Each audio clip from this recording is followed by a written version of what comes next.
Zikir yang paling cepat, zikir yang paling mudah dan paling afdal di sisi Allah. Pejamkan matamu, dengarkan daripadaku 3 kali, kemudian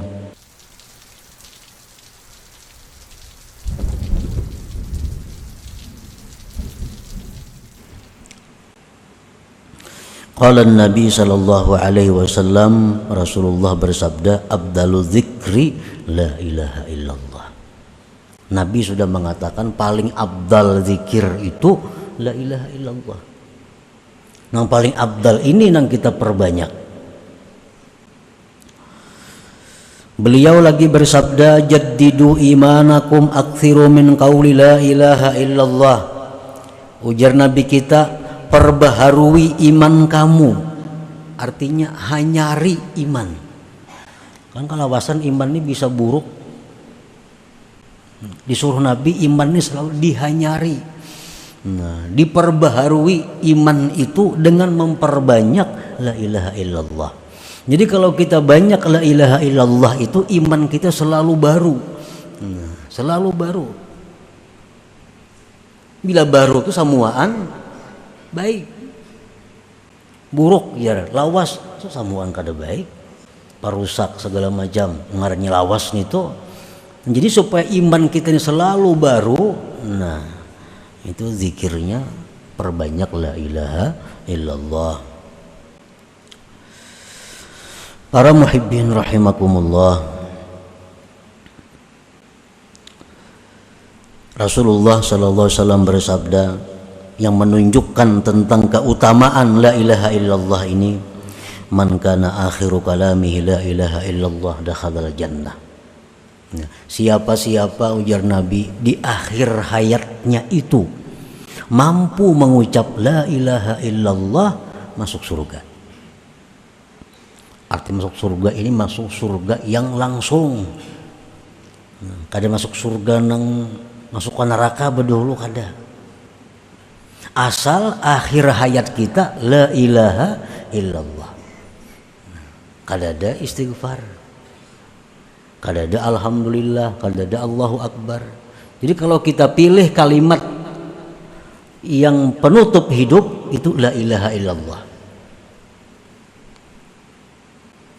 Nah, bagaimana caranya supaya kita bisa akhir hayat itu mengucap la ilaha illallah? Para ulama mengatakan sejak sihat, sejak bugar perbanyak la ilaha illallah. Kalau lagi sihat, lagi lapang, kada tapi kawa mengucap la ilaha illallah, apalagi waktu sakaratul maut itu. Ini waktu sihat, awak nyaman, kada tapi kawa mengucap la ilaha illallah itu, apalagi kena waktu menghadap Israel itu makin berat lagi. Orang yang banyak zikir pun belum tentu bisa di akhir hayat itu mengucap la ilaha illallah, apalagi nang kada banyak zikir. Nah, Rasulullah sallallahu alaihi wasallam bersabda lagi, lakinu mautakum la ilaha illallah. Ujar Nabi, orang nang hendak mati itu, nang sakarat itu, ucapakan, lajari la ilaha illallah. Kada menyuruh Nabi orang hendak mati itu suruh bertobat, kada. Orang hendak mati suruh baca salawat, kada. Tapi ujar Nabi, orang hendak mati itu bacakan la ilaha illallah, karena ini paling afdal zikir. Para muhibbin rahimakumullah, Sayyidina Ali karramallahu wajhah, beliau bertanya kepada Rasulullah sallallahu alaihi wasallam, ya Rasulullah, ayyut turuq aqrab ilallah wa ashaluha ala ibadillah wa afdaluha indallah. Wahai Rasulullah, apa jua jalan yang paling dekat kepada Allah? Ini jalan kepada Allah ini banyak jalan kepada Allah, sebilangan napas-napas kita. Nah, cuma jalan apa, wahai Rasulullah, yang paling dekat kepada Allah? jalan yang paling mudah atas hamba-hamba Allah dan yang paling afdal di sisi Allah. Faqala ya Ali, alaika bidawami dzikrillah. Ujar Nabi, wahai Ali, lazimi, kekali berzikir kepada Allah. Orang yang selalu berzikir kepada Allah, itulah jalan yang paling mudah, jalan yang paling cepat menuju kepada Allah. Qala kaifa azkuru ya Rasulullah. Bagaimana ulun berzikir wahai Rasulullah? Kan zikir banyak. Nah, apa zikirnya?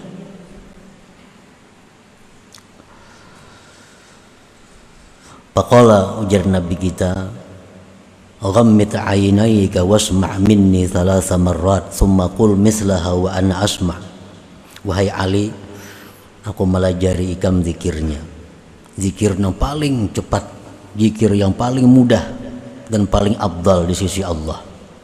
Pejamkan matamu, dengarkan daripadaku 3 kali, kemudian kata ulihmu seumpamanya, dan aku mendengar. Maka Rasulullah SAW beliau mengata la ilaha illallah dalam keadaan memejamkan mata 3 kali, dan kemudian dikata oleh Sayyidina Ali seperti demikian pula, la ilaha illallah 3 kali. Nah, ini sudah menunjukkan bahwa zikir itu yang paling baik kita perbanyak, yang paling baik kita kekali adalah la ilaha illallah tadi. Qala Ibnu Abbas, makna la ilaha illallah la nafi' wa la dharra wa la mu'izza wa la muzilla wa la mu'tiya wa la mani' illallah. La ilaha illallah itu apa artinya sehingga menjadikan dia zikir yang paling utama? Jangan lagi la ilaha illallah itu diartii dengan tidak ada Tuhan yang disembah selain Allah. Itu zikir orang hanya berislam. Orang nyerba Islam kan, aku bersaksi bahwa tidak ada Tuhan yang disembah sebenarnya selain Allah. Ini orang mu'allaf. Kalau kita sudah puluhan tahun Islam, kadang macam itu lagi artinya. Jangan jadi mu'allaf berumuran. Nah, apa arti la ilaha illallah? Tiada Tuhan yang disembah selain Allah. Jangan lagi itu artinya. Ibnu Abbas mengata, la ilaha illallah itu artinya la nafi'a wa la dharra. Tidak ada yang memberi manfaat, tidak ada yang memudaratkan. Wala mu'izza wala mudhilla, tidak ada yang memuliakan, tidak ada yang menghinakan. Wala mu'tiya wala mani'a, dan tidak ada yang memberi dan tidak ada yang mencegah, illallah, kecuali Allah. Nah, itu artinya la ilaha illallah. Jadi waktu kita mengucapkan di mulut kita la ilaha illallah, di hati kita ini meyakini bahwa tidak ada yang memberi manfaat, tidak ada yang memudaratkan kecuali Allah, tidak ada yang memuliakan, menghinakan kecuali Allah, tidak ada yang memberi, tidak ada yang mencegah kecuali Allah. Nah, itu yang dalam hati kita yang bermain waktu kita mengucap la ilaha illallah.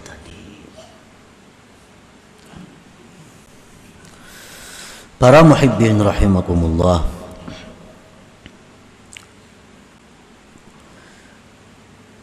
la tatruki dzikra li'adami hudurika ma'allah fihi wa dzalika li asbabin thalath. Jangan kau tinggalkan zikir karena merasa tidak bisa hadir hati. Jangan kau tinggalkan zikir walaupun hati lupa kepada Allah, karena ada 3 sebab. Kenapa sebabnya kita disuruh berzikir walaupun hati lupa, walaupun hati ingat dunia, tapi mulut jangan putus berzikir. Pertama sebabnya, inna fi dzikril lisani iqbalan ala Allah bi ba'di jawarihi wa bin kita'il lisan anhu ghaflatun wa iradun anhum bil kulliyah.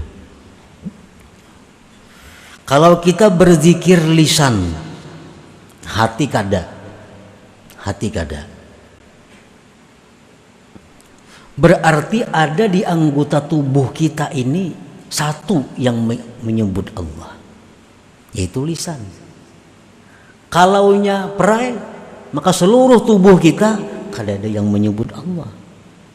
Jadi biarpun hati kita lupa, lalai, tetap mulut kita zikir, supaya ada bagian tubuh ini yang ingat kepada Allah. Satu itu. Yang kedua, inna fi dzikril lisan tazyin jarihatin min jawarihi bila ibadah. Bahwa zikir lisan itu menghiasi anggota dari anggota-anggota tubuhnya dengan ibadah. Yang ketiga, ini yang dimaksud oleh pengarang tadi, inna fi dzikril lisan ta'arrudan li nafahatin rabbaniyah min sya'niha ayyakuna sababan liyaqadhatil summa hudurihi sababan liyaqadhatil qalbi summa hudurihi summa ghaibatihi amma siwallahi ta'ala. Bahwa kita berzikir lisan, ingat ke hati kada kah pokoknya aku 1000 sehari. Yang pikiran tenang, gak pikiran kada kah pokoknya aku zikir tu la ilaha illallah 1000 sehari. Nah, itu adalah merupakan mananai. Nah, bahasa kitanya mananai, pemberian Tuhan. Yang satu saat nanti itu bisa membawa kepada zikir mulut, hati yaqazah. Hati yaqazah itu macam apa? Di mulut la ilaha illallah, di hati la ilaha illallah. Itu sudah bangun ngarannya hati. La ilaha illallah, di hati mengiringi juga la ilaha. Nah, itu sudah bangun. Ini ada kemajuan daripada yang pertama, mulut la ilaha illallah, hati kemana-mana.